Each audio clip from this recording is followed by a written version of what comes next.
आप लोग का स्वागत है आरएम मेडिकल एकेडमी में। My self Jyoti sir. आज हम लोग पढ़ेंगे एंडोक्राइन सिस्टम। तो endocrine system is very important system for examination points of view. चाहे कोई भी आपका स्टेट एग्ज़ाम हो, सेंट्रल एग्ज़ाम हो, आपका जैसे ईएसआई, रेलवे या कोई ऑटोनोमस बॉडी का जैसे एम्स का नॉर्सेट के थ्रू जो होता है, हर एक एग्ज़ाम में आप लोग देखोगे कि ये एंडोक्राइन सिस्टम से कुछ ना कुछ क्वेश्चन जरूर रहते हैं। तो आइए हम लोग स्टार्ट करते हैं एंडोक्राइन सिस्टम्स। एंडोक्राइन सिस्टम में हमारा कंटेंट जो रहने वाला है वो इस प्रकार है। सबसे पहले हम लोग पढ़ेंगे role of endocrine system in our body. Endocrine systems का क्या इंपॉर्टेंस है हमारे बॉडी में, एंडोक्राइन सिस्टम हमारे बॉडी में क्यों आए हैं। उसके बाद हम लोग पढ़ेंगे ग्लैंड्स के बारे में। ग्लैंड्स क्या होते हैं, व्हाट आर ग्लैंड्स, कितने तरह के ग्लैंड्स होते हैं, what are different type of glands.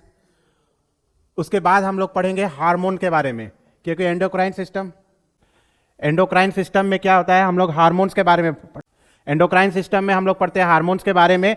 तो हम लोग पढ़ेंगे हार्मोन क्या होता है, उसके टाइप्स क्या है, कितने तरह के टाइप्स होते हैं, and what are the mechanism के बारे में हम लोग पढ़ेंगे कि यह हार्मोन कैसे एक्ट करते हैं।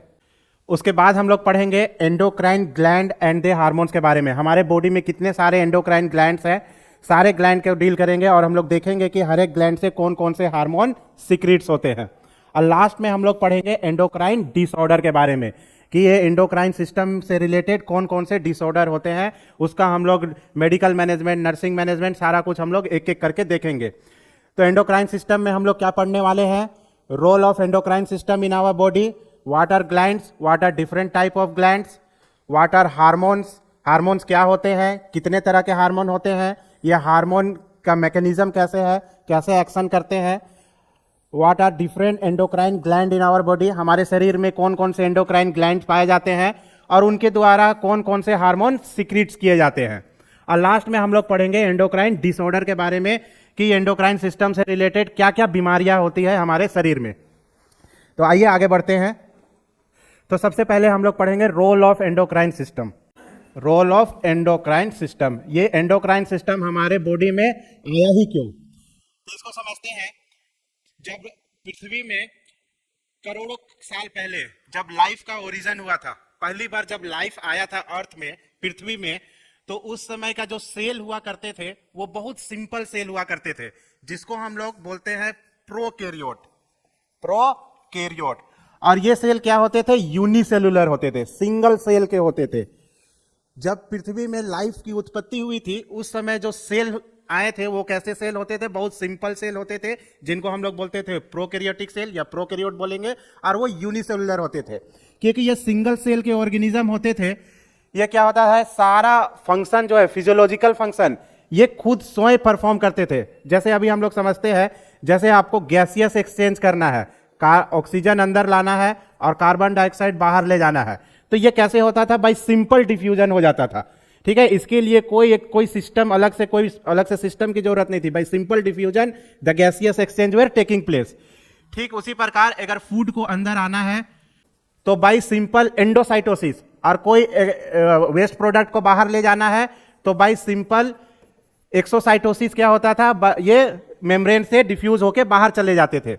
अगर सर्कुलेशन करना है इस खाने का, वेस्ट प्रोडक्ट का, तो भाई सिंपल सर्कुलेशन हो जाता था। कहने का मतलब है कि जो भी फिजियोलॉजिकल प्रोसेस हो, चाहे रिस्पायरेशन हो, चाहे एक्सक्रीशन हो, चाहे सर्कुलेशन हो, ये सारा सोए अकेले खुद सक्षम था सारा फिजियोलॉजिकल प्रोसेस करने के लिए। परंतु समय के साथ क्या हुआ, सेल में एडवांसमेंट आया। ये सेल प्रोकैरियोटिक ना होके अब क्या हो गया, यूकैरियोटिक। अब इनमें एडवांसमेंट आ गया और अब जो ऑर्गेनिज्म मिलने लगे वो कैसे ऑर्गेनिज्म मिलने लगे, मल्टी सेलुलर। जैसे हम लोग आज क्या है, मल्टी सेलुलर है, हमारे बॉडी में लाखों लाख करोड़ों सेल है।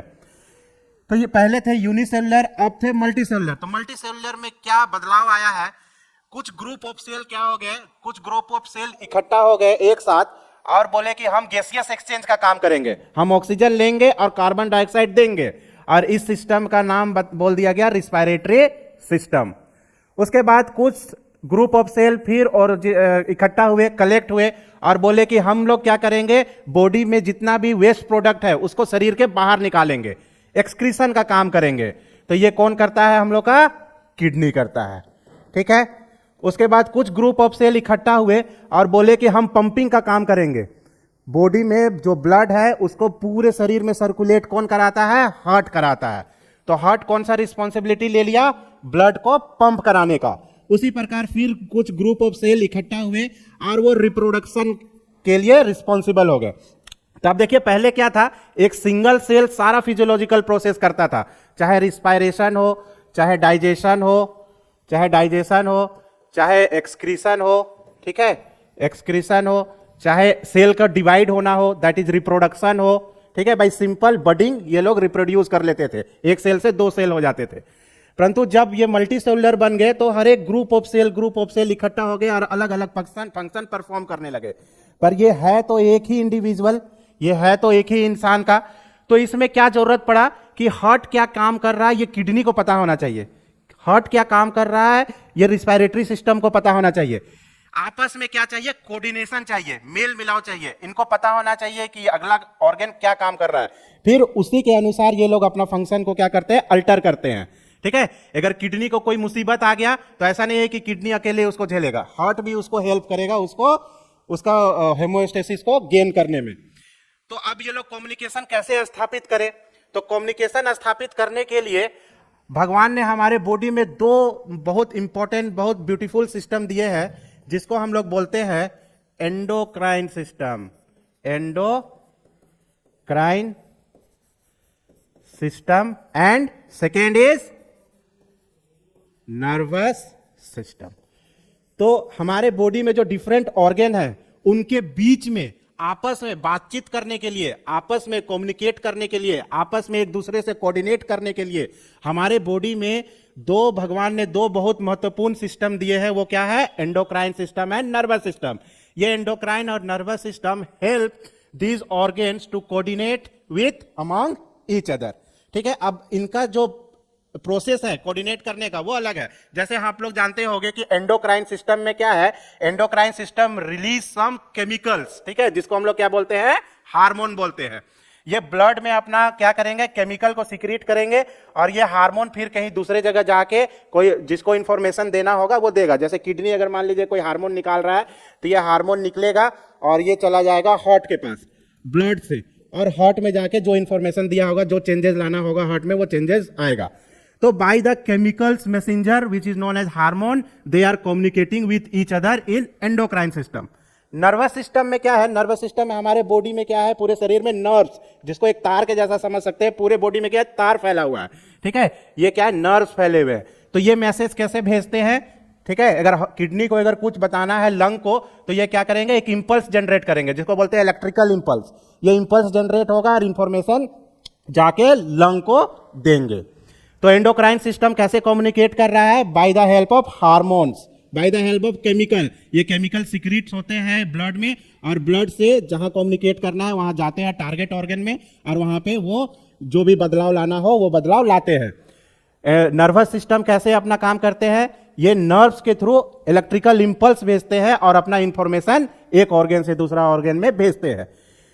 तो हम लोग समझे हैं रोल ऑफ एंडोक्राइन सिस्टम क्या है? Role of endocrine system is to communicate, ठीक है, अमॉन्ग ईच ऑर्गन। ठीक है, एक ऑर्गन से दूसरा ऑर्गन बात कर पाए, एक ऑर्गन को क्या काम कर रहा है, दूसरे को क्या काम करने की जरूरत है, वो आपस में ये लोग बातें कर पाए, उसके लिए एंडोक्राइन सिस्टम हमारे बॉडी में है। ठीक है, इतना हमको उम्मीद है आपको समझ में आ रहा होगा कि हमारे बॉडी में एंडोक्राइन सिस्टम क्यों आया है। ठीक है, तो देखिए introduction. The two body system responsible for sending end receiving information and thus coordinating body response are endocrine system and nervous system। तो हमारे बॉडी में इंफॉर्मेशन को सेंड करने के लिए, रिसीव करने के लिए और आपस में कोऑर्डिनेट करने के लिए दो सिस्टम है। कौन कौन सा? Endocrine system and nervous system. तो देखिए ये नर्वस सिस्टम में क्या है? पूरे बॉडी में इस तरह से नर्व्स फैले हुए, जो हम बोल रहे थे, पूरे बॉडी में तार फैले हुए हैं, नर्व्स फैले हुए हैं, and they send their signal by the help of electrical signal, ठीक है, जिसको इंपल्स बोलते हैं। और एंडोक्राइन सिस्टम में क्या है, बहुत सारे हमारे बॉडी में ग्लैंड है, अभी हम लोग एक एक करके देखेंगे। जैसे हम लोग के ब्रेन में हाइपोथैलेमस है, पिट्यूटरी है, ठीक है, पिनियल ग्लैंड है, थायराइड ग्लैंड है, एड्रिनल ग्लैंड है, थाइमस है, ओवरी है, पेंक्रियास है। ये सारे ग्लैंड क्या करते हैं, कुछ ना कुछ हार्मोन केमिकल सिक्रीट करते हैं और कुछ ना कुछ बदलाव कहीं पे लाते हैं। तो ये सारे और ग्लैंड को एक एक करके हम लोग देखेंगे और इनका फंक्शन भी हम लोग समझेंगे। यहां पे इस स्लाइड में आप लोग को ये समझ में आना चाहिए कि what is the function of endocrine system and nervous system in our body.